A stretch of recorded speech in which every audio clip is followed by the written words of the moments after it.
अब वक्फ का ज़मीन जो भी होता है या जो भी प्रॉपर्टी होता है वो कोई भी मुसलमान वो अल्लाह के नाम कर देता है, आप लोग के भाषा में भगवान के नाम कर देता है। तो जब हम अपना अथॉरिटी अल्लाह ताला को दे दिया तो वहाँ से वापस हम भी नहीं ले सकता, हम भी नहीं ले सकते। तो ये जो वक्फ का प्रॉपर्टी है ये अल्लाह ताला का है, इसको कोई नहीं ले सकता और इसको रेगुलेट करने के लिए कोई कानून नहीं बना सकता। मुसलमानদের নিজস্ব সম্পত্তি ওয়াকফ সম্পত্তি, মসজিদের সম্পত্তি, মাদ্রাসা, কবরস্থান, ঈদগাহ, খানকা সবটাই 100% মুসলমানদের নিজস্ব সম্পত্তি। সেই সম্পত্তিকে সম্পূর্ণভাবে আত্মসাৎ করার জন্যে নরেন্দ্র মোদী সরকার একটা নতুন বিল নিয়ে এসেছে পার্লামেন্টে। मैं डॉक्टर नीलम गजाला मुस्लिम पर्सनल लॉ बोर्ड की मेंबर हूँ वेस्ट बंगाल से, और मैं बाय प्रोफेशन एक प्रिंसिपल हूँ, एक हाउसवाइफ हूँ। ये वक्फ अमेंडमेंट बिल जो 2024 आया है ये टोटली इंडियन कॉन्स्टिट्यूशन के हिसाब से रॉन्ग है। हमारा इंडियन कॉन्स्टिट्यूशन जो है हमको राइट देता है कि हम अपने धर्म का प्रचार कर सकते हैं, अपने धर्म पे चल सकते हैं, अपने धर्म का कोई भी इंस्टीट्यूशन बना सकते हैं, अपने धर्म के इंस्टीट्यूशन को हम खुद सर्विलेंस कर सकते हैं, खुद उसको एडजस्ट कर सकते हैं।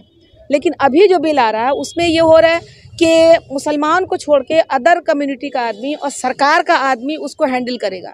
वक्फ का जो ज़मीन है, वक्फ का जो प्रॉपर्टी है वो 300 साल पुराना है, 200 साल पुराना है, 100 साल पुराना है।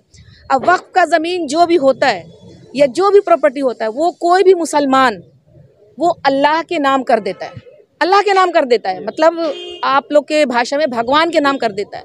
तो जब हम अपना अथॉरिटी अल्लाह ताला को दे दिया तो वहाँ से वापस हम भी नहीं ले सकता, हम भी नहीं ले सकते। तो ये जो वक्फ का प्रॉपर्टी है ये अल्लाह ताला का है, इसको कोई नहीं ले सकता और इसको रेगुलेट करने के लिए कोई कानून नहीं बना सकता।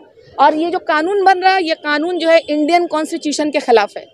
इंडियन कॉन्स्टिट्यूशन में आर्टिकल 25 में, आर्टिकल 29 में हम लोगों को ये राइट दिया गया है कि हम अपने मज़हब पे अमल कर सकते हैं, हम अपने मज़हब का कोई भी इंस्टीट्यूशन बना सकते हैं, उसको चला सकते हैं। तो फिर ये सरकार इसके हस्तक्षेप क्यों कर रहा है, सरकार इसका कानून क्यों बना रहा है?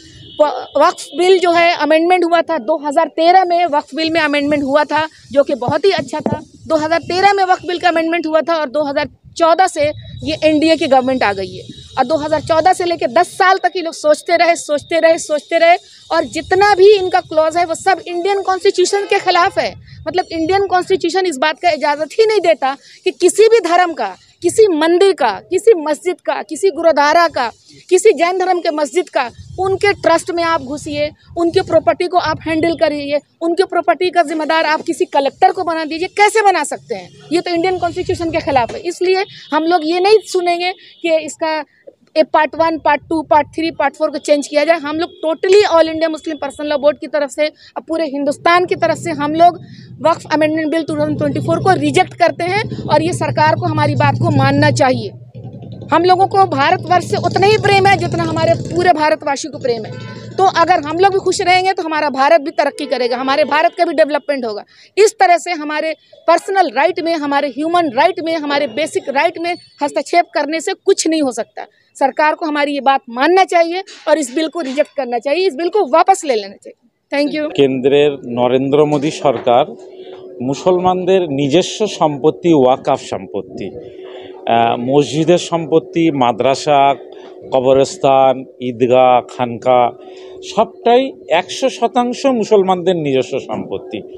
সেই সম্পত্তিকে সম্পূর্ণভাবে আত্মসাৎ করার জন্যে নরেন্দ্র মোদী সরকার একটা নতুন বিল নিয়ে এসেছে পার্লামেন্টে। সেই বিল ইতিমধ্যে লোকসভায় পেশ হয়েছে। তারপরে দেখা গিয়েছে যে সে বিল পাশ হলে গোটা মুসলমানদের সম্পত্তিটাই তারা বাবরি মসজিদের মতো একটা নয়, সমস্ত মসজিদগুলোই একসাথে আত্মসাৎ করতে পারবে, সমস্ত সম্পত্তিগুলোই একসাথে আত্মসাৎ করতে পারবে। এই বিল দেখার পরে অল ইন্ডিয়া মুসলিম পার্সোনাল ল বোর্ড গোটা দেশ জুড়ে সোচ্চার হয়েছে এবং পার্লামেন্টের যৌথ কমিটির কাছে আবেদন করেছে এই বিল রিজেক্ট করার জন্যে। এই অল ইন্ডিয়া মুসলিম পার্সোনাল ল বোর্ড আরও সিদ্ধান্ত নিয়েছে যে দেশের প্রধান প্রধান শহরগুলোতে প্রতিবাদ কনভেনশন করে সরকারের কাছে একটা মেসেজ দিতে যে এই বিল অবিলম্বে রিজেক্ট করা হোক। এ বিল কোনোভাবেই মুসলমানরা সমর্থন করবে না, বরদাস্ত করবে না। মুসলমানরা যেমন কোনো মসজিদ কমিটিতে যেতে চায় না, মুসলমানদের মসজিদের মধ্যে মুসলমানদের নিজস্ব ওয়াকফ সম্পত্তির মধ্যে কোনো সরকারি অফিসার কিংবা কোনো অন্য সম্প্রদায়ের মানুষের অবৈধ অনুপ্রবেশ এটাও মুসলমানরা সমর্থন করবে না। ইতিমধ্যে মেলের মাধ্যমে যৌথ সংসদীয় কমিটির কাছে আবেদন করা হয়েছে এই বিল রিজেক্ট করার জন্যে। দেশের সমস্ত ধর্মনিরপেক্ষ রাজনৈতিক দলগুলোর কাছে অনুরোধ করা হয়েছে তারা যেন বলিষ্ঠভাবে পার্লামেন্টে এই বিলের বিরুদ্ধে দাঁড়ায় এবং দেশের বিভিন্ন রাজ্যের মুখ্যমন্ত্রীদের সঙ্গে মুসলিম পার্সোনাল ল বোর্ডের নেতৃস্থানীয় যারা তারা দেখা করেছেন। বিভিন্ন পার্লামেন্টে যারা শক্তিশালী রাজনৈতিক দল যাদের প্রতিনিধি আছে তাদের সঙ্গে দেখা করেছেন। পশ্চিমবাংলাতেও দেখা করার চেষ্টা চলছে। আমরা রাজ্যের মাননীয় মুখ্যমন্ত্রীকে চিঠি দিয়েছিলাম যে অল ইন্ডিয়া মুসলিম পার্সোনাল ল বোর্ডের প্রতিনিধি দল এসছেন, তারা আপনার সঙ্গে দেখা করতে চায়, কিন্তু দুর্ভাগ্য এখনও পর্যন্ত আমরা দেখা করার অনুমতি পাইনি। দেখা করার অনুমতি পেলে দেখা করা হবে এবং তাদের কাছে এই মেসেজটা দেওয়া হবে যে বিগত দিনে 370 ধারা থেকে শুরু করে তালাক বিল, এই বিলের বিপক্ষে মতামত না দিয়ে যেভাবে তারা ওয়াকআউট করেছিল, আগামী দিনে ওয়াকআউট করে যেন বিজেপিকে সুবিধা না করে দেয়। কেননা আমরা সরাসরি পলিটিক্স করি না, আমরা দেশের ধর্মনিরপেক্ষ রাজনৈতিক দলগুলোকে সমর্থন করি। তাদের যারা মনোনীত প্রার্থী তাদেরকেই নির্বাচিত করে পার্লামেন্টে পৌঁছিয়ে দিই। ফলে তাদের দায়িত্ব হচ্ছে দেশের সেকুলার মুসলমানদের পক্ষে তারা লড়াই করবেন।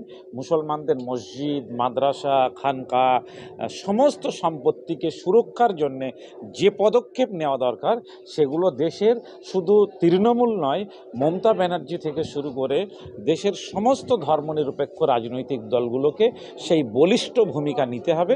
এটা আজকের অল ইন্ডিয়া মুসলিম পার্সোনাল ল বোর্ডের পক্ষ থেকে কনভেনশনে আবেদন রাখা হয়েছে।